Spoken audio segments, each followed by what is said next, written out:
بسم اللہ الرحمن الرحیم۔ السلام علیکم۔ ساحر، میں نیند میں تھا جب کسی نے مجھے پکارا تھا۔ میں نے آنکھیں کھول کر ادھر ادھر دیکھنے کی کوشش کی، لیکن ہر طرف اندھیرا تھا۔ میرا پورا کمرہ اندھیرے میں ڈوبا ہوا تھا۔ یہ اچانک کمرے میں اندھیرا کیسے ہو گیا؟ میں نے دل ہی دل میں سوچا، لیکن اس سے پہلے کہ میں کچھ کہتا، دوبارہ مجھے کسی نے پکارا تھا۔ ساحر، میں بہت پریشان ہوں، مجھے اپنے پاس بلا لو۔ اچانک میری نیند اڑ گئی، کیونکہ یہ آواز تو میرے دوست نوید کی تھی، جسے دنیا سے گئے 2 ماہ بیت چکے تھے۔ نوید اور میں بچپن سے ہی ایک ساتھ پڑھے تھے، ہم دونوں میں گہری دوستی تھی۔ اتفاق سے میری طرح وہ بھی اپنے ماں باپ کی اکلوتی اولاد تھا، جس کی وجہ سے پڑھائی کے علاوہ بھی ہم دونوں ایک ساتھ وقت گزارتے اور سگے بھائیوں کی طرح رہتے تھے۔ پڑھائی مکمل ہونے کے بعد وہ اپنے بابا کے ساتھ شہر شفٹ ہو گیا اور میں یہاں ابا کی زمینیں سنبھالنے لگا، تو ہماری ملاقات کبھی کبھار ہی ہوا کرتی تھی۔ ایک روز مجھے اماں نے جھنجھوڑتے ہوئے اٹھایا اور کہنے لگیں، اٹھ جا ساحر، آج میرے شہزادے کی پرانی دوستی پانی میں ڈوب گئی۔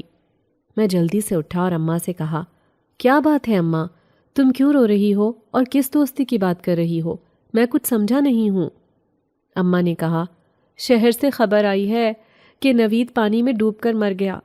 کل شہر کے کچھ دوستوں کے ساتھ سمندر پر نہانے گیا تھا، پھر بیچارہ 4 کندھوں پر واپس آیا۔ اپنے دوست کی موت کا صدمہ میرے لیے ناقابل برداشت تھا۔ میں اسی روز شہر چلا آیا اور نوید کی آخری رسومات میں شرکت کرنے کے بعد وہاں میری ملاقات ایک باریش بزرگ سے ہوئی، جس نے مجھے روتے ہوئے دیکھا تو کہنے لگے، رونے سے کچھ نہ ہوگا، تمہارے دوست کو تمہاری ضرورت ہے، تم اس ضرورت کو پورا کر سکتے ہو۔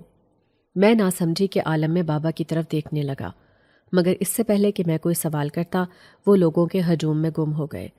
ان کی بات سے مجھے یہی اندازہ ہوا کہ نوید کی روح مجھ سے ملاقات کرنا چاہتی ہے۔ میں جانتا تھا کہ مراقبے کی حالت میں روحوں سے ملاقات کی جا سکتی ہے۔ میرے پاس ایک کتاب تھی جس میں جنات اور روحوں سے ملاقات کے طریقے لکھے گئے تھے۔ میں اپنے گھر واپس آ گیا اور اس دوران میں دل ہی دل میں پختہ ارادہ کر چکا تھا کہ میں کتاب میں لکھے ہوئے عملیات کے ذریعے نوید کی روح سے ضرور ملاقات کروں گا۔ جلد ہی میں نے ایک عمل شروع کر دیا۔ اکثر میں نوید کے خیالوں میں کھو جاتا اور جب بھی اداس بیٹھتا ایک چڑیا آ کر میرے پاس بیٹھ جاتی۔ وہ چڑیا بہت خوبصورت تھی اور اس کی چہکار اکثر مجھے اپنے غم سے باہر نکال لیتی۔ اس روز میں صبح سو کر اٹھا تو گھر میں غیر معمولی چہل پہل سنائی دی۔ میں باہر آیا تو نادیہ تیز آواز میں اماں سے باتیں کر رہی تھی۔ وہ میری چچا زاد تھی اور اکثر اپنی چھٹیوں میں یہاں رہنے کے لیے آ جایا کرتی تھی۔ اس نے مجھ سے سلام کیا اور حال احوال دریافت کیا تو دعا سلام کرنے کے بعد میں چھت پر چلا آیا، جہاں اسٹور میں نے ایک چراغ روشن کر رکھا تھا۔ اسٹور کا دروازہ کھلنے کی وجہ سے چراغ بجھنے کے قریب تھا۔ میں نے جلدی سے آگے بڑھ کر چراغ کو دوبارہ روشن کر دیا۔ اسی وقت ایک سیاہ رنگ کا سایہ سا میرے پاس سے گزرا۔ اچانک مجھے ایسا لگا جیسے میرا دل بند ہو گیا ہے۔ کچھ پل کو تو مجھے محسوس ہی نہ ہوا کہ میرے ساتھ ہوا کیا ہے۔ ایک طرف چراغ گل ہونے کی فکر تھی تو دوسری طرف اپنی جان کی پرواہ، کیونکہ کتاب میں سختی سے تاکید کی گئی تھی کہ اگر چراغ جادوئی عمل مکمل ہونے سے پہلے بند ہو گیا تو جان کو خطرہ ہو سکتا ہے۔ مجھے اپنا دم گھٹتا ہوا محسوس ہوا تو میں جلدی سے اسٹور سے باہر آ گیا۔ اس وقت میرے ذہن سے چراغ بند ہونے کا خیال بھی نکل چکا تھا۔ میں نے باہر آ کر لمبی سانس لی۔ اسی وقت نادیہ اس طرف چلی آئی اور کہنے لگی، ساحر، چلو آؤ ناشتہ کرتے ہیں، تم صبح صبح یہاں کیوں چلے آئے؟ میں نے بمشکل خود کو نارمل ظاہر کرتے ہوئے کہا، میں چہل قدمی کرنے کے لیے آیا تھا، تم چلو، میں بس ابھی آیا۔ میں نے نیچے آ کر ناشتہ کیا، لیکن سچ تو یہ تھا کہ میرے ذہن میں اس وقت وہی سایہ لہرا رہا تھا جو میں اس اسٹور میں دیکھ چکا تھا۔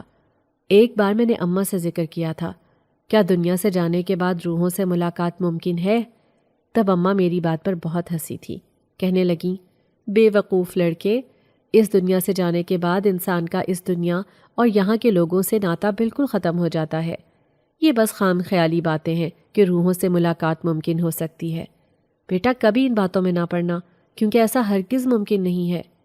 مگر نوید کی موت کے بعد میں چاہتا تھا کہ اگر کوشش کر لی جائے تو کیا حرج ہے۔ بس یہی سوچ کر میں کتاب میں لکھی عملیات پر عمل کر رہا تھا۔ اس رات میں جلدی زمینوں پر سے واپس آ گیا۔ کچھ دیر اپنے کمرے میں آرام کیا اور پھر باہر آ کر جائزہ لیا تو اماں، ابا اور نادیہ نے محفل سجا رکھی تھی۔ میں کچھ دیر ان کے پاس بیٹھا اور پھر ان کے سونے کا انتظار کرنے لگا، کیونکہ آج جادو کی دوسری رات تھی، اور سچ تو یہ ہے کہ میرا دل پوری طرح کانپ رہا تھا، لیکن میں اسے درمیان میں نہیں چھوڑنا چاہتا تھا۔ کافی دیر بعد وہ سب اپنے کمروں میں چلے گئے اور میں چھت پر چلا آیا۔ اسٹور کا دروازہ کھولتے ہوئے میرا دل بری طرح دھڑک رہا تھا۔ دروازہ کھول کر دیکھا تو بند چراغ پر نظر پڑی اور اسے دیکھ کر میرا دل تھم سا گیا۔ میں نے آگے بڑھ کر جلدی سے چراغ کو روشن کر دیا۔ اسی وقت پورا کمرہ عجیب و غریب سے شور سے بھر گیا۔ مجھے ایسا لگا جیسے کسی نے مجھے جکڑ لیا ہو۔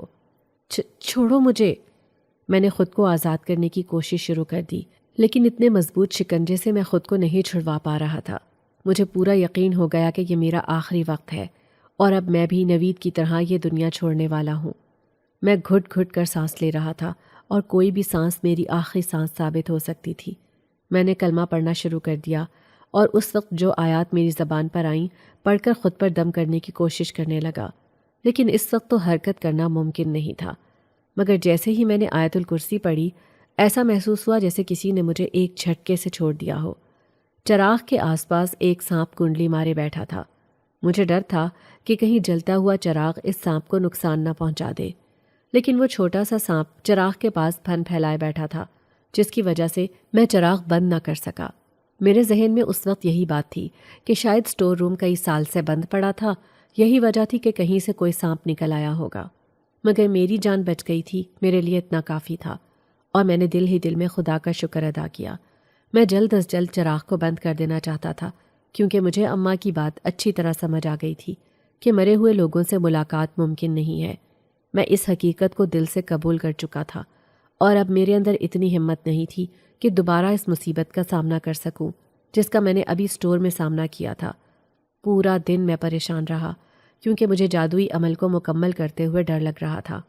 میں نے اس بات کا ذکر کسی سے نہیں کیا تھا، کیونکہ مجھے پورا یقین تھا کہ اماں کو معلوم ہوتا تو مجھے خوب ڈانٹ پڑتی، اور بیچارہ میرا دوست جس سے میں ہر بات شیئر کیا کرتا تھا، وہ تو منو مٹی تلے جا سویا تھا۔ اس رات میں سونے کے لیے لیٹا تو میری وہی کیفیت ہو گئی۔ کسی نے مجھے دبوچ لیا اور اس کا شکنجہ اتنا مضبوط تھا کہ میں چاہنے کے باوجود کوئی حرکت نہ کر سکتا تھا۔ مجھے اس بات کا بخوبی اندازہ ہو چکا تھا کہ میرے پیچھے جنات کا شریر گروہ لگ چکا ہے۔ میں جلد از جلد ان سے چھٹکارا حاصل کرنا چاہتا تھا۔ فی الحال میں نے آیت الکرسی اور مختلف آیات کا ورد کر کے خود پر دم کیا تو میں اس اندیکھے شکنجے سے آزاد ہو گیا، لیکن میں اچھی طرح جانتا تھا کہ شریر جنات کا یہ گروہ دوبارہ مجھے ضرور تنگ کرے گا، سو میں کسی اچھے عامل سے ملنا چاہتا تھا۔ میرے ابا کے دوست چچا خورشید دم درود کرتے تھے۔ اس دن میں ان کے پاس چلا گیا اور انہیں ساری صورتحال سے آگاہ کیا تو وہ کہنے لگے، پریشان مت ہو بچے، سب ٹھیک ہو جائے گا۔ جنات سے چھٹکارا حاصل کرنا آسان کام نہیں ہوتا، یوں سمجھ اپنی جان پر کھیل کر ہی اپنی جان بچانی پڑتی ہے۔ میں تمہیں ایک تعویذ دیتا ہوں جسے تم قبرستان کی سب سے پرانی قبر میں جا کر دفن کر دینا۔ جب تک وہ تعویذ قبر میں موجود رہے گا، تمہارے پیچھے لگی ساری منفی طاقتیں قبر کے اندر دفن ہو جائیں گی۔ مگر ایک بات کا خیال رکھنا، آئندہ کوئی ایسا عمل نہ کرنا جس کے بارے میں تمہیں مکمل طور پر آگاہی نہ ہو۔ کسی کتاب کو پڑھنے کے لیے بھی استاد کی ضرورت ہوتی ہے۔ جادوئی علم استاد کے بغیر حاصل نہیں کیا جا سکتا بیٹا۔ میں نے کہا، آپ بالکل ٹھیک کہتے ہیں، میں آئندہ احتیاط کروں گا۔ آپ ہماری اس ملاقات کے بارے میں ابا کو بالکل مت بتانا، ورنہ وہ ناراض ہوں گے۔ میری بات سن کر چچا خورشید ہنس پڑے اور کہنے لگے، ٹھیک ہے پتر، بے فکر رہ، تیرے ابا سے ذکر نہیں کروں گا۔ میں بڑی احتیاط سے تعویذ کو جیب میں رکھ کر وہاں سے چل دیا۔ میں گھر میں داخل ہوا تو نادیہ بے چینی سے ادھر ادھر ٹہل رہی تھی۔ میں نے اس سے پوچھا، سب خیر تو ہے نا؟ اماں کہاں ہیں؟ کہنے لگی، ہاں سب ٹھیک ہے، تائی جان محلے میں کسی کی عیادت کرنے کے لیے گئی ہیں۔ میں سر ہلا کر اپنے کمرے میں چلا آیا۔ کچھ دیر بعد دروازے پر دستک ہوئی۔ میں نے سر اٹھا کر دیکھا تو نادیہ چائے کے 2 کپ لیے کھڑی تھی۔ میں نے مسکرا کر اسے اندر بلا لیا۔ وہ مجھے کچھ الجھی ہوئی دکھائی دے رہی تھی۔ میں نے کہا، کیا بات ہے نادیہ؟ تم مجھے کچھ پریشان لگ رہی ہو۔ دیکھو جو بھی بات ہے مجھے بتا دو، میں تمہارا کزن ہی نہیں اچھا دوست بھی ہوں۔ وہ اپنے دونوں ہاتھوں کو گھورتی رہی اور پھر سر جھکا کر بولی، ساحر، وہ اصل میں بات یہ ہے کہ اماں میرا رشتہ اپنے بھانجے عبید سے کرنا چاہتی ہیں۔ تم تو جانتے ہو کہ میں وہاں شادی نہیں کرنا چاہتی، کیونکہ شروع سے ہی میں نے خواب دیکھا تھا کہ میرا گھر گاؤں میں ہو اور میں ایک فطری زندگی گزاروں۔ میں ذرا مختلف مزاج کی لڑکی ہوں۔ شہری زندگی کی چکا چوند اور مصنوعی زندگی مجھے پسند نہیں ہے۔ میں اچھی طرح سمجھ چکا تھا کہ وہ کیا کہنا چاہتی ہے، سو میں نے کہا، ٹھیک ہے، میں اماں سے کہہ کر رشتہ بھیج دوں گا۔ میری بات سن کر وہ بہت خوش ہوئی اور بولی، ہائے اللہ، سچی؟ مجھے اندازہ نہیں تھا کہ آپ اتنی جلدی مان جائیں گے۔ وہ خوشی سے بے حال تھی اور شرماتی ہوئی کمرے سے باہر چلی گئی، جبکہ ایک گہری مسکراہٹ نے میرے لبوں کا احاطہ کر لیا۔ میں جلد از جلد تعویذ کو قبر میں دبانا چاہتا تھا تاکہ میں اپنی نارمل زندگی میں واپس آ سکوں اور نادیہ کے ساتھ اپنی خوبصورت زندگی کا آغاز کر سکوں۔ کئی سال سے میں اس کی آنکھوں میں اپنی محبت کے روشن دیپ دیکھ چکا تھا۔ وہ ایک خوبصورت لڑکی تھی جس کی موجودگی اندھیرے میں روشنی سی اور سناٹے میں کسی مدھر دھن جیسی تھی۔ اس رات لڑکوں نے ہمارے گاؤں کے قریبی میدان میں میچ کھیلنے کا اہتمام کیا ہوا تھا، سو میں نے اماں سے میچ دیکھنے کا بہانہ بنایا اور پھر قبرستان چلا آیا۔ قبرستان میں ہو کا عالم تھا اور ہر طرف سناٹا چھایا ہوا تھا۔ ہزاروں لوگ اپنے آخرت کے سفر پر روانہ ہو چکے تھے اور اس وقت قبروں میں خاموش لیٹے تھے۔ میں نے ایک نظر عبرت بنی ان قبروں پر ڈالی تو دل میں ایک عجیب سی وحشت اتر گئی۔ میں سب سے پرانی قبر ڈھونڈنے لگا۔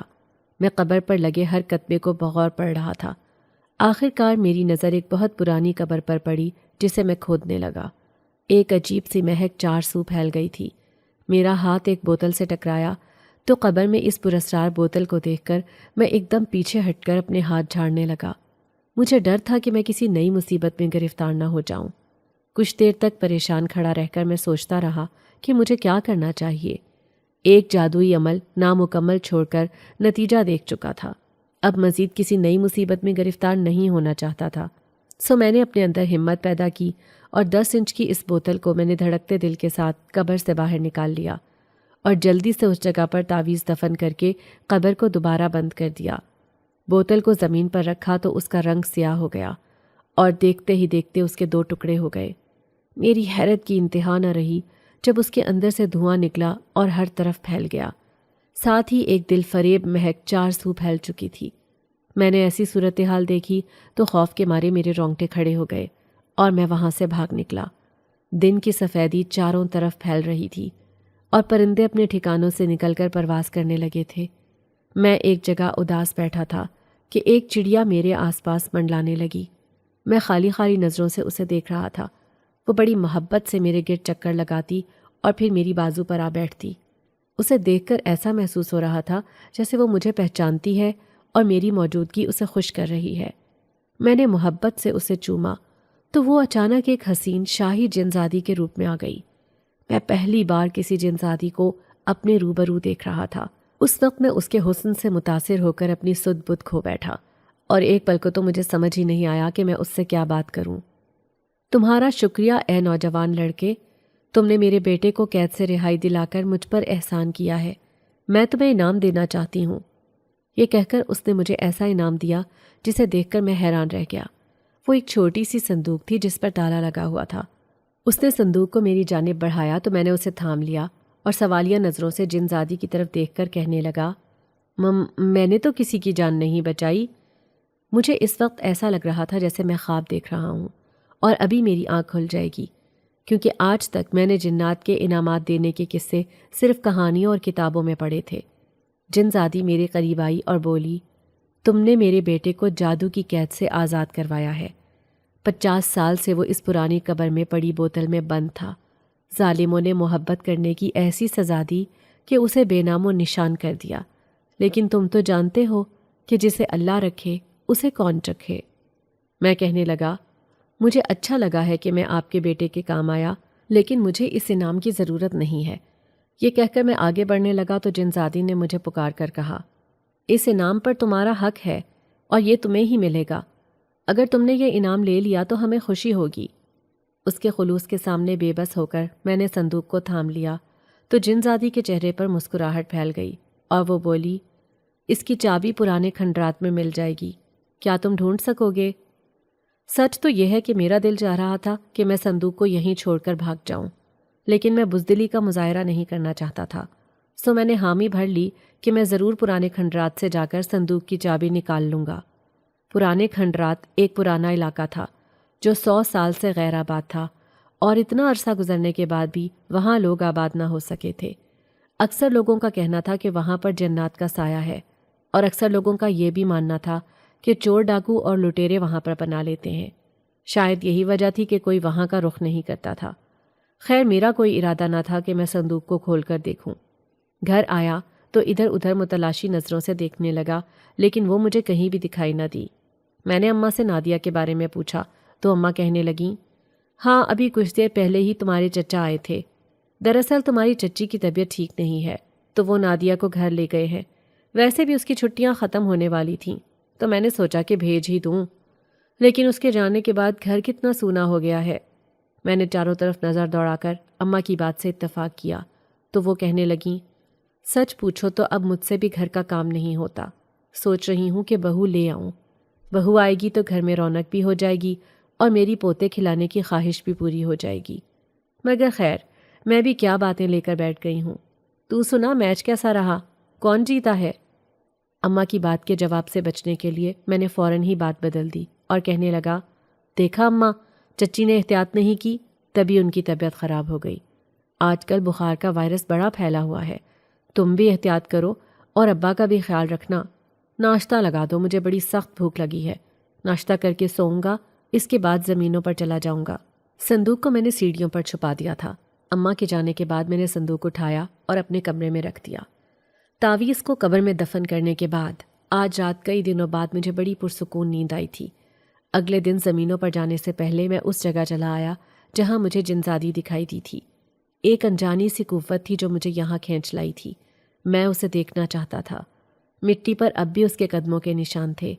اچانک مجھے صندوق کا خیال آیا۔ میں اسے کھول کر جنزادی کے دیے ہوئے تحفے کو دیکھنا چاہتا تھا۔ اچانک وہی چڑیا میرے آس پاس آ کر منڈلانے لگی۔ میں نے کہا، اے ننھی چڑیا، اگر تو نیک دل جنزادی ہے تو اپنا آپ ظاہر کر دے۔ اسی وقت اس نے میرے سر کے گرد 7 چکر لگائے اور لمبی اڑان بھری۔ میں گھر واپس آیا تو اماں کے کمرے سے رونے کی آواز آ رہی تھی۔ میں دوڑ کر کمرے میں گیا اور اماں سے رونے کی وجہ پوچھی تو وہ کہنے لگیں، تیرے ابا کو ہارٹ اٹیک ہوا ہے، ابھی محلے کے کچھ لوگ انہیں ہسپتال لے کر گئے ہیں۔ یہ سن کر میرے قدموں تلے سے زمین سرک گئی اور میں اماں کو لے کر ہسپتال پہنچ گیا۔ ابا کے ساتھ 2 دن تک ہسپتال میں رکنا پڑا اور پھر گھر آیا تو ڈھیر ساری ذمہ داریاں میری منتظر تھیں جو اب تک ابا نبھاتے آ رہے تھے۔ ابا کی طبیعت پہلے سے بہتر تھی، لیکن میں چاہتا تھا کہ اب وہ مکمل طور پر آرام کریں۔ ابا چاہتے تھے کہ جلد از جلد میرا اور نادیہ کا نکاح ہو جائے تاکہ وہ اپنی زندگی میں ہی ہماری خوشیاں دیکھ لیں۔ جمعے کے روز ہمارا نکاح طے کر دیا گیا۔ جمعرات کی رات میں نوید کی قبر پر فاتحہ پڑھنے کے لیے آیا تو اسے یاد کر کے ایک بار پھر میرا دل اداس ہو گیا اور میں نے اس کی مغفرت کے لیے دعا کی۔ اگر آج وہ زندہ ہوتا تو میری خوشیوں میں ضرور شامل ہوتا۔ دعا پڑھنے کے بعد جیسے ہی میں نے اپنے ہاتھوں کو چہرے پر پھیرا تو مجھے کسی کے سسکنے کی آواز سنائی دی۔ یہ زنانہ آواز تھی جس نے میری توجہ اپنی جانب کھینچ لی تھی۔ مجھے جھرجھری سی آ گئی اور میں نے آس پاس دیکھا، لیکن مجھے کہیں کوئی دکھائی نہ دیا۔ میں نے چاہا کہ دوڑ لگا دوں، مگر یہ سوچ کر رک گیا کہ ایسے موقع پر کسی کو تکلیف میں چھوڑ کر جانا بزدلی اور خود غرضی ہے۔ سو میں وہیں رک کر آس پاس کا جائزہ لینے لگا، مگر مجھے کوئی بھی دکھائی نہ دیا۔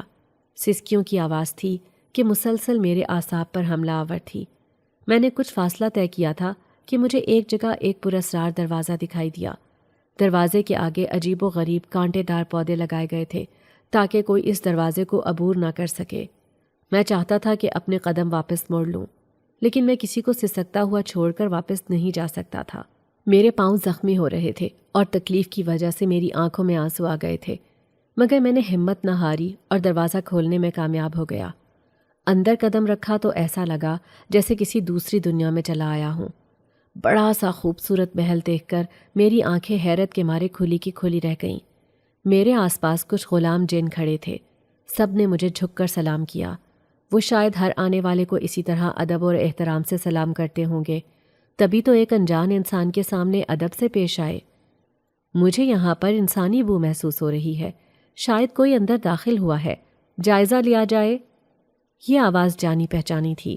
کچھ دیر بعد جنزادی دھیرے سے چلتے ہوئے باہر آئی اور مجھے دیکھ کر اس کے چہرے کے تاثرات ہی بدل گئے۔ تم ہمارے غریب خانے پر آئے ہو؟ وہ مسکرائی اور میں نے کہا، مجھے یہاں پر سسکیاں کھینچ لائی ہیں، کیا یہاں پر کوئی قید ہے یا تکلیف کے دن گزار رہا ہے؟ میں نے سوال کیا تو جنزادی کے چہرے پر تکلیف بھرے تاثرات پھیل گئے اور وہ کہنے لگی، میرا نام عمل ہے اور میں جنات کے شاہی خاندان کی ملکہ ہوں، لیکن کچھ وجوہات کی بنا پر مجھے یہاں بسیرا کرنا پڑا ہے۔ بچوں کے ساتھ انسانوں کی نہیں، جنات کی زندگی بھی کسی امتحان سے کم نہیں ہوتی۔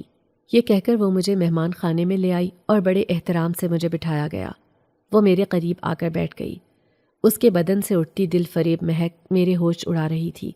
وہ سوچ میں پڑ گئی اور پھر بولی، کئی سال پہلے میرا بیٹا ایک لڑکی پر عاشق ہو گیا تھا، مگر ظالموں نے اس کو جنات کے لیے نشان عبرت بنا دیا۔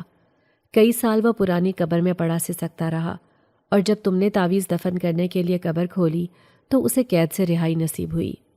میں نے حیرت سے پوچھا، تم نے اپنے بیٹے کو آزادی نہیں دلوانا چاہی؟ عمل بولی، ایک ماں اتنی سنگ دل کیسے ہو سکتی ہے؟ اس پر سخت قسم کا جادو کروا دیا گیا تھا، شیاطین طاقتیں اس کا پہرا دیتی تھیں، تبھی تو جو جنات اسے رہائی دلانے کے لیے گئے سب جل کر خاک ہو گئے۔ میں دل سے عمل کا غم سمجھ سکتا تھا، مگر مجھے اپنے سوال کا جواب اب تک نہ ملا تھا۔ سسکنے کی آواز بدستور آ رہی تھی۔ یہ آواز کس کی ہے؟ میں نے سوال کیا تو عمل نے ایک ٹھنڈی آہ بھری اور بولی، در نجف، میری بیٹی، جو ایک انسان پر عاشق ہے، لیکن میں اسے کھونے کا حوصلہ نہیں رکھتی، سو اسے قید کر دیا گیا ہے۔ وہ بھی وہی غلطی دہرا بیٹھی ہے جو اس کا بھائی کر چکا ہے، وہ بھی ایک انسان کو دل دے بیٹھی ہے۔ عمل کی بات سن کر میرے رونگٹے کھڑے ہو گئے اور میں نے سوال کیا، کون ہے وہ شخص جسے ملکہ جنات کی بیٹی دل دے چکی ہے؟ عمل نے میری طرف دیکھ کر جو کہا وہ میرے ہوش اڑا دینے کے لیے کافی تھا۔ وہ تمہیں دل دے بیٹھی ہے۔ میں پھٹی پھٹی نظروں سے ادھر ادھر دیکھ رہا تھا۔ ایک جنزادی مجھ پر عاشق تھی، یعنی ایک بار پھر میں موت کے منہ میں آ چکا تھا۔ کاش میں قبرستان سے ہی واپس لوٹ جاتا۔ اے کاش میرے سر پر نیکی کا بھوت سوار نہ ہوتا۔ ہائے، یہ میں کیا کر بیٹھا؟ شدید سردی کے عالم میں بھی میرے ماتھے پر پسینے کے قطرے نمودار ہو چکے تھے۔ میرا بس چلتا تو یہاں سے غائب ہونے میں ایک لمحے کی بھی تاخیر نہ کرتا۔ اسی وقت ایک نوکر جن اندر داخل ہوا اور اس نے ایک ٹرے کے اندر گوشت کی 2 پلیٹیں رکھی ہوئی تھیں۔ ایک گوشت کی پلیٹ میں کچا گوشت تھا جس پر تازہ لوہو لگا ہوا تھا، جسے دیکھ کر کراہیت محسوس ہو رہی تھی، جبکہ دوسری پلیٹ کے اندر بھنا ہوا گوشت رکھا گیا تھا۔ یہ شاید میرے لیے تیار کروایا گیا تھا۔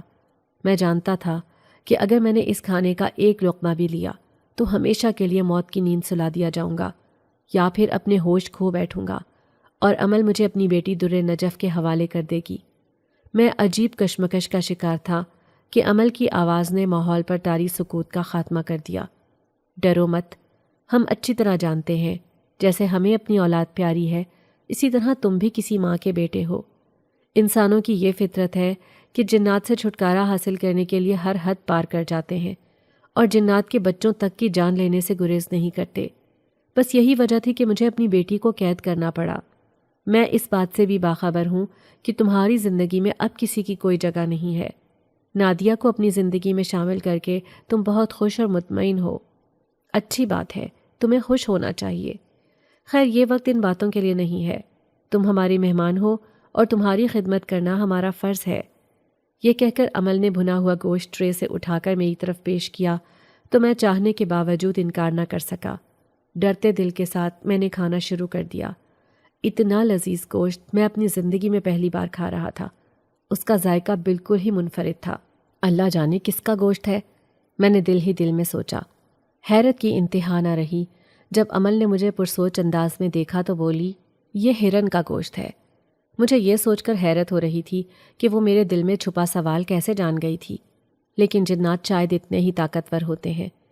کچھ دیر بعد میں نے اجازت چاہی اور عمل نے مجھے دوسرے دروازے کا راستہ دکھایا، جہاں کا راستہ بہت صاف اور پرسکون تھا۔ یہاں جھاڑیوں کا نام و نشان بھی نہیں تھا اور خوبصورت گھاس ہر طرف پھیلی ہوئی تھی۔ یہ راستہ سیدھا قبرستان کی طرف نکلتا تھا۔ میں وہاں سے باہر نکل آیا، مگر سسکیوں کی آواز اب بھی میرا پیچھا کر رہی تھی۔ میں نے پیچھے مڑ کر نہیں دیکھا کیونکہ میں اب مزید کوئی خطرہ مول نہیں لینا چاہتا تھا۔ میری اپنی جان بچ گئی تھی، میرے لیے اتنا کافی تھا۔ میں مختلف آیات کا ورد کرتے ہوئے گھر تک پہنچا۔ اس روز میرا نکاح تھا۔ نادیہ دلہن بن کر بہت خوبصورت دکھائی دے رہی تھی۔ ابا کی بیماری کی وجہ سے زیادہ دھوم دھام سے بارات نہیں لا سکے، لیکن سادگی کے باوجود اماں نے خاصی تیاری کی تھی، اور ویسے بھی وہ کئی سال سے میری شادی کی تیاریوں میں مگن تھیں۔ چچا جان نے بھی مختصر سا مگر بڑا عمدہ انتظام کیا ہوا تھا۔ ان کا کوئی بیٹا نہیں تھا، یہی وجہ تھی کہ میں نے جہیز لینے سے صاف انکار کر دیا تھا۔ سب نے میری بہت تعریف کی اور نادیہ کی قسمت پر رشک کیا۔ چاچا اور چاچی نے روتی آنکھوں کے ساتھ بیٹی کو الوداع کیا اور یوں نادیہ رخصت ہو کر میرے گھر آ گئی۔ اس روز میں بہت خوش تھا۔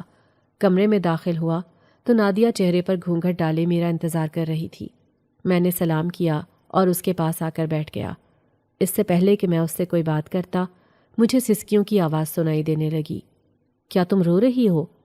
میں نے گھونگھٹ ہٹا کر نادیہ سے سوال کیا تو وہ کھلکھلا کر ہنسنے لگی اور بولی، میں بھلا کیوں رونے لگی؟ مجھے روتی ہوئی دلہن بالکل نہیں پسند، اور میں نے پہلے ہی سوچ رکھا تھا اپنی شادی میں رو کر اپنا میک اپ خراب نہیں کروں گی۔ خوف کے مارے ایک دم میرے رونگٹے کھڑے ہو گئے۔ میں نے غور کیا تو یہ در نجف کے رونے کی آواز تھی۔ مجھے پورا یقین تھا کہ وہ مجھے یاد کر کے رو رہی ہے، اور قید میں رہنے کے باوجود وہ میرے حالات سے اچھی طرح باخبر ہے۔ وہ جان چکی ہے کہ میں نے اپنی زندگی میں کسی کو شامل کر لیا ہے، اور نادیہ میری دلہن بن کر اس وقت میرے کمرے میں موجود ہے۔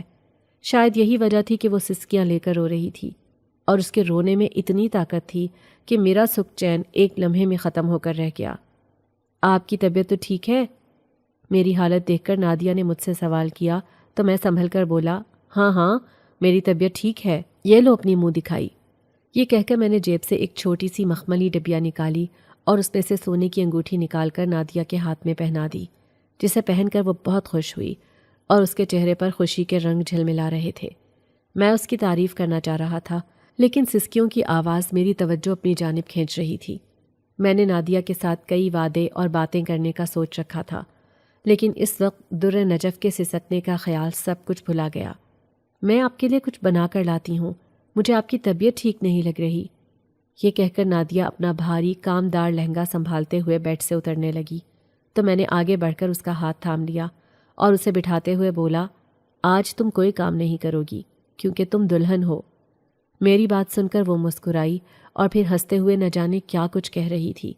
میں مسکرا کر اس کو جواب دینے کی کوشش کرنے لگا، لیکن میرے کانوں میں در نجف کی سسکیوں کی آواز گونجتی رہی۔ صبح ہوئی تو حالات نارمل تھے، لیکن جیسے ہی میں نادیہ کے قریب جانے کی کوشش کرتا، اس کے سسکنے کی آوازیں سنائی دیتیں اور میں بے چین ہو جاتا۔ میرے پاس جنات سے چھٹکارا حاصل کرنے کے طریقے کتاب میں لکھے موجود تھے، لیکن میں اب کوئی نیا تجربہ نہیں کرنا چاہتا تھا۔ اس روز میں نماز پڑھ کر مسجد سے باہر نکل رہا تھا کہ مسجد کے باہر سب نمازی ایک دوسرے سے ہاتھ ملا رہے تھے۔ میں بھی لوگوں سے ہاتھ ملانے لگا، لیکن ایک بزرگ پر نظر پڑی تو میں ایک دم پتھرا کر رہ گیا، کیونکہ یہ تو وہی بزرگ تھے جنہیں میں اپنے دوست نوید کے جنازے پر دیکھ چکا تھا۔ میں دوڑ کر ان کے پاس گیا اور بولا، السلام علیکم بابا جی، کیسے ہیں آپ؟ اس روز میں نے آپ سے سوال کیا تھا، لیکن آپ میری بات کا جواب دیے بغیر ہی چلے گئے تھے۔ آپ نے مجھے بتایا نہیں کہ نوید کو میری ضرورت ہے تو کیسے؟ اب میں اس کی یہ ضرورت بھلا کیسے پوری کر سکتا ہوں؟ یہ وہ سوال تھا جس نے مجھے ایک عرصے سے بے چین رکھا ہوا تھا۔ اس کا جواب آج تک نہ کھوج سکا تھا، اور کسی اور سے یہ سوال کرنے کا حوصلہ خود میں نہیں پا سکا۔ آج وہی بزرگ دوبارہ دکھائی دیے تو میں نے ان سے سوال کیا تو وہ کہنے لگے، بیٹا، مرے ہوئے لوگوں کی یاد میں آنسو بہانے سے بہتر ہے کہ ان کی ضرورت کو پورا کیا جائے۔ میں اب بھی الجھن کا شکار تھا اور میں نے ان سے پوچھا، مرے ہوئے لوگوں کی ضرورت کو بھلا کیسے پورا کیا جا سکتا ہے؟ کیونکہ میں نے تو سن رکھا ہے کہ مرنے کے بعد انسان کو کسی چیز کی ضرورت نہیں رہتی اور اس کا ناتا دنیا والوں سے کٹ جاتا ہے۔ بابا جی کہنے لگے، تم نے ٹھیک سنا ہے، لیکن یہ بات غلط ہے کہ مرنے والوں کو ہماری ضرورت نہیں رہتی۔ انہیں ہمیشہ ہمارے ایصال ثواب کی ضرورت رہتی ہے، اور وہ لوگ انتظار کرتے ہیں کہ کب ان کا کوئی پیارا ان کے لیے تحفہ بھیجتا ہے۔ ان کی بات سن کر میرا دل شرمندگی سے بھر گیا، کیونکہ اب تک میں نوید کی روح سے ملنے کی کوشش تو کر چکا تھا، لیکن اسے میری کس طرح ضرورت تھی یہ تو میں نے سوچا ہی نہیں تھا۔ میں نے دل میں پختہ ارادہ کیا کہ اب میں باقاعدگی سے اپنے دوست اور دوسرے مسلمان جو اس دنیا سے جا چکے ہیں سب کے لیے ایصال ثواب کا اہتمام کروں گا۔ میں ان کا شکریہ ادا کر کے وہاں سے چل دیا۔ اس روز میں نے در نجف کے بارے میں بہت برا خواب دیکھا۔ اسے اپنے لیے تڑپتے اور سسکتے دیکھ کر میری تو نیند ہی اڑ گئی۔ سچ شکر کہ نادیہ اس وقت گھر میں موجود نہیں تھی، کیونکہ وہ اپنے بابا کے گھر چند دن رکنے کے لیے گئی ہوئی تھی۔ میری ماں نے مجھے ایک انسان کی زندگی کو پرسکون رکھنے کے لیے ہر خوشی سے محروم کر دیا ہے۔ میری آنکھ کھلی تو میری سماعت میں در نجف کے کہے ہوئے الفاظ گونج رہے تھے۔ یہ سچ تھا کہ وہ مجھ سے محبت کرتی تھی، لیکن اس محبت میں بالکل بے قصور تھا۔ میں نے اسے کوئی حسین خواب نہیں دکھایا تھا، میں نے اسے اپنے پیچھے نہیں لگایا تھا، اور نہ ہی نادیہ کا کوئی قصور تھا۔ سو پھر میں کیوں اسے چھوڑ کر در نجف کا خیال کرتا؟ میرا دل بے چین اور مضطرب تھا، لیکن میں ٹہل کر اس بات کو بھلانے کی کوشش کر رہا تھا۔ مگر یہ بھی حقیقت ہے کہ جس چیز کو بھلانے کے لیے انسان جتنی بھی کوشش کرتا ہے، وہی خیالات انسان کو ہر دم پریشان رکھتے ہیں۔ جیسے اس وقت میں اسے بھلانے کی ناکام کوشش کر رہا تھا۔ اسی وقت دھاڑ کی آواز سے میرے کمرے کا دروازہ کھلا اور ساتھ ہی تیز ہوا کا جھونکا کمرے میں داخل ہوا تو خوف کے مارے میں لرز کر رہ گیا اور مجھے کچھ ہوش نہ رہا کہ یہ سب کیا ہو رہا ہے، کیونکہ یہ سب کچھ چند سیکنڈ کا کھیل تھا اور دیکھتے ہی دیکھتے ماحول بدل گیا۔ میرے سامنے امل کھڑی تھی، اس کے بال بکھرے ہوئے تھے اور تیز ہوا کی وجہ سے اڑتے ہوئے اس کے بال اسے مزید خوفناک بنا رہے تھے۔ آج اس نے کچھ خاص سنگھار بھی نہیں کیا ہوا تھا، بس گلے میں ایک بڑی سی مالا پڑی ہوئی تھی جس پر ایک لمحے کے لیے بھی نگاہ جمانا آسان کام نہیں تھا، کیونکہ اس کی تیز روشنی آنکھوں میں عجیب سی چبھن پیدا کرتی تھی۔ میری بیٹی زندگی اور موت کی کشمکش میں ہے، تو چل، میں تیرا نکاح اس سے کروانا چاہتی ہوں۔ بس اب برداشت ختم، اب بس ماں بن کر سوچنا ہے۔ اگر تو نہ گیا تو آج رات ہی تیرے گھر سے 2 جنازے ساتھ نکلیں گے۔ وہ بھول گئی کہ میں نے اس کے بیٹے کی جان بچائی تھی۔ اس وقت شاید وہ یہ بھی بھول چکی تھی کہ اس نے مجھے مہمان بن کر بڑی عزت سے اپنے گھر میں بٹھایا تھا۔ اس کی آنکھوں پر اس کی بیٹی کی محبت کی پٹی بن چکی تھی اور اب اسے اپنی بیٹی کی خوشی کے سوا کچھ دکھائی نہیں دے رہا تھا۔ یہ لوگ بھی اتنی جلدی اپنا رنگ بدل لیتے ہیں؟ میں تو سمجھا تھا کہ صرف انسان ہی ایسا کرتے ہیں۔ میرے قدم لرز رہے تھے اور میں اسے کوئی سخت جواب دینے کی کوشش میں سوچتا ہی رہ گیا اور وہ خونخوار نظروں سے مجھے گھورتی رہی۔ اس سے پہلے کہ میں کوئی جواب دیتا، میرا فون بجنے لگا اور جب میں نے اسکرین پر نگاہ دوڑائی تو وہاں نادیہ کا نام جگمگا رہا تھا۔ میں نے دھڑکتے دل اور لرزتے ہاتھوں سے کال ریسیو کر کے بنا کچھ کہے کان سے لگایا تو دوسری طرف نادیہ روتے ہوئے کہہ رہی تھی، ساحر، میرا دل گھبرا رہا ہے، مجھے نیند نہیں آ رہی، مجھے ایسا لگ رہا ہے کہ جیسے کوئی میری جان لینا چاہتا ہے۔ میں نے آج کپڑے نکالے تھے، اس پر خون کے نشانات تھے، اس وقت سے ہی مجھے چکر آ رہے ہیں۔ میں نے بغیر کچھ کہے فون بند کر دیا۔ میں اچھی طرح سمجھ چکا تھا کہ مجھ پر جو آسیب کا سایہ ہے وہ میری بیوی کو بھی اپنی لپیٹ میں لے رہا ہے۔ میں در نجف سے شادی کرنے کے لیے تیار ہوں۔ الفاظ میرے منہ سے ٹوٹ ٹوٹ کر گرے تھے۔ میری بات سن کر امل کے چہرے پر خوشی کی لہر دوڑ گئی اور وہ بولی، ہمیں معلوم تھا تو اپنی خوشی کی خاطر ہمارا کہنا ضرور مانے گا، چل آ، میں تجھے دلہا بناتی ہوں۔ یہ کہہ کر اس نے میرا ہاتھ پکڑا اور اس کے ہاتھ کا لمس ایسا تھا کہ جیسے آگ نے مجھے چھو لیا ہو۔ میں اس سے اپنا ہاتھ چھڑانا چاہتا تھا، لیکن مجھے اس سے خوف محسوس ہو رہا تھا۔ میں اپنا ہاتھ نہ چھڑا سکا۔ وہ دروازے تک پہنچی تو اسے کچھ یاد آیا اور پھر بولی، پہلے صندوق میں رکھے گلاب کو سمندر میں بہا دے، کیونکہ جب تک وہ تیرے پاس رہے گا تیری شادی در نجف سے نہیں ہو سکے گی۔ صندوق کو میں نے اب تک کھول کر دیکھا ہی نہیں تھا، کیونکہ اس کی چابی کے لیے میں کوئی خاری نہیں کاٹنا چاہتا تھا۔ میں نے الماری میں چھپا ہوا صندوق نکالا اور امل کی طرف بڑھا دیا، جس نے چند لمحوں میں ہی اسے کھول کر ایک سرخ رنگ کا تازہ گلاب اس کے اندر سے نکالا اور کہنے لگی، چل اس کو سمندر میں ڈال کر آتے ہیں۔ ایک ہاتھ سے میرا ہاتھ تھامے اور دوسرے ہاتھ میں گلاب پکڑے وہ چل رہی تھی اور میں کسی فرما بردار بچے کی مانند اس کے ساتھ چل رہا تھا۔ دروازے سے باہر نکلے تھے کہ اماں نے پیچھے سے آواز دی اور کہنے لگیں، اے ساحر، رات کے اس وقت کہاں جا رہا ہے بچے؟ میں نے ایک نظر امل کی طرف دیکھا جو یقیناً اماں کو دکھائی نہیں دے رہی تھی، تبھی تو انہوں نے اتنے سکون سے مجھ سے سوال پوچھ لیا تھا۔ میرا دل چاہا کہ چیخ چیخ کر اماں کو اپنے دل پر گزری ایک ایک کیفیت کے بارے میں بتاؤں، مگر میں اماں کو کچھ بھی نہ بتا سکا۔ اماں، نادیہ کی یاد ستا رہی ہے، اس سے ملنے جا رہا ہوں۔ میری بات سن کر اماں ہنس پڑی اور کہنے لگیں، آج کل کے بچے بھی بڑے ہی بے صبرے ہیں، ارے اگر اس کے بغیر دل نہیں لگتا تھا تو اسے جانے کی اجازت ہی نہیں دیتے۔ خیر اب جا رہے ہو تو چلے جاؤ اور سدا سکھی رہو۔ اماں نے دعائیں دے کر مجھے رخصت کر دیا اور میں نے گلاب کو سمندر کے حوالے کر کے اسی رات در نجف سے نکاح کر لیا۔ وہ مجھے ایک ویران سے گھر میں لے آئی اور یہاں سے میری نئی زندگی کا آغاز ہوا۔ وہ مجھ سے بہت محبت کرتی تھی اور اس نے یہ کوشش بھی نہ کی کہ میں نادیہ کو اپنی زندگی سے نکال دوں یا اس نے اسے کوئی نقصان پہنچانے کا نہ سوچا۔ نادیہ کے واپس نہ آنے تک میں ہر رات در نجف سے ملنے کے لیے جاتا۔ سچ کہا جاتا ہے کہ نکاح کے بولوں میں بڑی محبت ہوتی ہے۔ نکاح کے بعد مجھے در نجف سے اپنائیت ہونے لگی تھی۔ اب مجھے پہلے جیسا خوف محسوس نہیں ہوتا تھا، لیکن کوئی لمحہ ایسا ضرور ہوتا تھا جو مجھے حیرت کے ساگر میں دھکیل دیتا، جیسے اس روز در نجف میرے کندھے پر سر رکھے ہوئے بیٹھی تھی اور میں اس سے باتیں کر رہا تھا۔ اس سال فصل کو بہت نقصان پہنچا ہے۔ ایک خاص دوا کی ضرورت تھی جو میں بیرون ملک سے منگواتا ہوں، لیکن اس سال نہ منگوا سکا۔ ایک تو مہنگی بہت ہے، دوسرا بازار میں اس کی مانگ بڑی تو نایاب ہو کر رہ گئی، ملتی ہی نہیں۔ میں نے اس سے اپنے مسائل کا ذکر کیا تو وہ ہنس پڑی اور کہنے لگی، بس اتنی سی بات؟ یہ کہہ کر وہ اٹھی اور الماری سے ایک ڈبہ نکال کر میری طرف بڑھایا اور بولی، یہ لو دوا اور جاتے ہوئے احتیاط سے لے جانا۔ وہ مجھ سے بے پناہ محبت کرتی تھی اور میری خدمت کرنے کا کوئی بھی موقع ہاتھ سے نہ جانے دیتی۔ کبھی کبھار میں اپنی قسمت پر ناز کرنے لگتا کہ ایک طرف تو ایک جنزادی بیوی میری محبت میں چور تھی تو دوسری طرف میری محبت نادیہ تھی جو دل و جان سے مجھے چاہتی تھی۔ عمل نے دوبارہ میری زندگی میں مداخلت نہ کی تھی، لیکن جیسے ہی مجھے سسکیوں کی آواز سنائی دیتی میں کسی نہ کسی بہانے در نجف کے پاس چلا آتا تھا۔ مگر کہتے ہیں نا، جو لوگ ہم سے محبت کرتے ہیں وہ ہم پر آنکھیں بھی چار رکھتے ہیں۔ ایسا ہی کچھ میرے ساتھ ہوا۔ 6 ماہ تک میں کئی راتیں گھر سے غائب رہا تو نادیہ کو مجھ پر شک ہونے لگا۔ اس دوران اماں کا انتقال ہو چکا تھا اور گھر کی ساری ذمہ داری نادیہ نے اپنے سر لے رکھی تھی۔ اب تو وہ ماں بننے والی تھی، سو ننھے مہمان کی آمد کی وجہ سے اس کی طبیعت بھی اکثر خراب رہتی تھی۔ اس روز در نجف سے ملنے کے بعد صبح کے 5 بجے میں گھر میں داخل ہوا تو نادیہ کمر پر ہاتھ رکھے درد سے دوہری ہو رہی تھی۔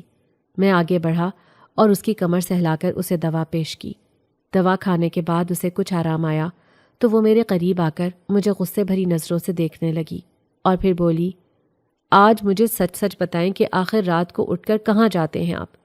میں آپ سے جاننا چاہتی ہوں، اور اگر مجھے سچ نہ بتایا تو میں خود کو اور تمہارے بچے کو نقصان پہنچا دوں گی۔ اس کی آنکھیں لہو رنگ تھیں اور اس کی آواز سے صاف ظاہر تھا کہ وہ کئی مہینوں سے برداشت کرتے ہوئے اب تھک چکی ہے۔ ویسے بھی عورتوں کی چھٹی حس بڑی تیز ہوتی ہے۔ میں نے سر جھکایا اور پھر اس سے نظریں ملائے بغیر کہنے لگا، میرے بارے میں غلط مت سوچو اور نہ ہی غلط فہمیاں پالو۔ میں جہاں بھی جاتا ہوں تمہیں بتا کر جاتا ہوں۔ وہ مجھے بازو سے پکڑ کر جھنجھوڑتے ہوئے بولی، مگر وہ سب سچ نہیں ہوتا۔ پچھلے ہفتے جب آپ نے کہا تھا کہ کسان کی بیٹی کی شادی میں شامل ہونے کے لیے جا رہا ہوں، اس سے اگلے روز ہی مجھے معلوم ہوا کہ کسان کی بیٹی کی شادی تو 2 ہفتے پہلے ہو چکی ہے۔ بتائیں آپ نے اور کیا جھوٹ بولا ہے مجھ سے؟ ساحر، آپ کے اوپر آپ کے ہونے والے بچے کی قسم، اب اگر جھوٹ بولا تو شاید یہ بچہ دنیا میں آنے سے پہلے ہی فنا ہو جائے۔ چاہے کچھ بھی تھا، مجھے اپنی اولاد بہت عزیز تھی۔ آج پہلی بار میں نے نادیہ کو ساری حقیقت بتا دی اور وہ حیرت سے منہ کھولے صدمے کی سی کیفیت میں سب سنتی رہی۔ میں نے اسے بازو کے گھیرے میں لیا اور اپنے قریب بٹھا کر پیار سے کہا، نادیہ، میں تمہیں، اپنے ہونے والے بچوں کو اور اپنے ماں باپ کو کوئی نقصان پہنچتا نہیں دیکھنا چاہتا تھا۔ یہی وجہ تھی کہ میں نے ایک جنزادی کا ساتھ قبول کیا، ورنہ تم تو جانتی ہی ہو، گاؤں میں ایسے ہزاروں کیسز سامنے آئے ہیں جس میں جنات کا ساتھ چھوڑنے پر جنات نے انسانوں کی زندگی سے خوشی کا نام و نشان تک مٹا دیا۔ سو مجھے بہادر بننا پڑا اور در نجف کا ساتھ قبول کرنا پڑا۔ میں اچھی طرح جانتا تھا کہ نادیہ کے لیے اس حقیقت کو تسلیم کرنا بہت مشکل ہے، اور ایسا ہی ہوا۔ اگلے چند دن تک وہ اس صدمے سے نکل نہ سکی اور گمسم رہی، لیکن میرے بہلانے اور بھرپور محبت دینے کے بعد اس نے اس حقیقت کو تسلیم کر لیا، کیونکہ اب اس کے سوا کوئی چارہ بھی نہیں تھا۔ اب جب کبھی وہ مجھے یاد کرتی، میں نادیہ کو بتا کر اس سے ملنے کے لیے چل دیتا۔ 10 سال اسی طرح گزر گئے۔ در نجف نے 2 بچوں کو جنم دیا، اور اپنے بچوں کی محبت میں ہر دوسری رات اپنے دوسرے گھر چلا آتا ہوں۔ میرے بچے جو جناتی خصوصیات کے حامل ہیں، مجھ سے بہت محبت کرتے ہیں۔ یہ بچے بڑے ہو کر میرے دوسرے بچوں یعنی اپنے سوتیلے بہن بھائی سے ضرور ملیں گے۔ نادیہ کے ساتھ میری محبت میں کوئی کمی نہ آئی، اور اب تو وہ بھی میرے فیصلے کو درست سمجھتی ہے، کیونکہ در نجف نے ہمیشہ میرا بہت ساتھ دیا ہے، اور جب بھی ہم پر برا وقت آیا اس نے اپنی جناتی طاقت کی بدولت میری بہت مدد کی۔ یہی وجہ ہے کہ میرا شمار امیر لوگوں میں ہوتا ہے، اور جب کبھی کسی پر برا وقت آتا ہے تو وہ مدد مانگنے کے لیے میرے دروازے کا رخ کرتا ہے، اور کبھی خالی ہاتھ نہیں لوٹتا۔ میری اس عادت کی بدولت گاؤں کے لوگ میری بہت عزت کرتے ہیں۔ نادیہ نے کبھی کسی کو نہیں بتایا کہ ایک جن زادی میری دوسری بیوی ہے، اور میں وہ خوش نصیب انسان ہوں جو دونوں کی اولین چاہت ہوں۔ اگر آپ کو آج کی ہماری کہانی پسند آئی ہے تو اسے لائک کیجیے اور اپنے پیاروں کے ساتھ شیئر کیجیے، اور ہاں، اگر آپ نے ابھی تک ہمارا چینل سبسکرائب نہیں کیا تو ضرور کیجیے۔ ملتے ہیں کل ایک نئی اور دلچسپ کہانی کے ساتھ، تب تک کے لیے اللہ حافظ۔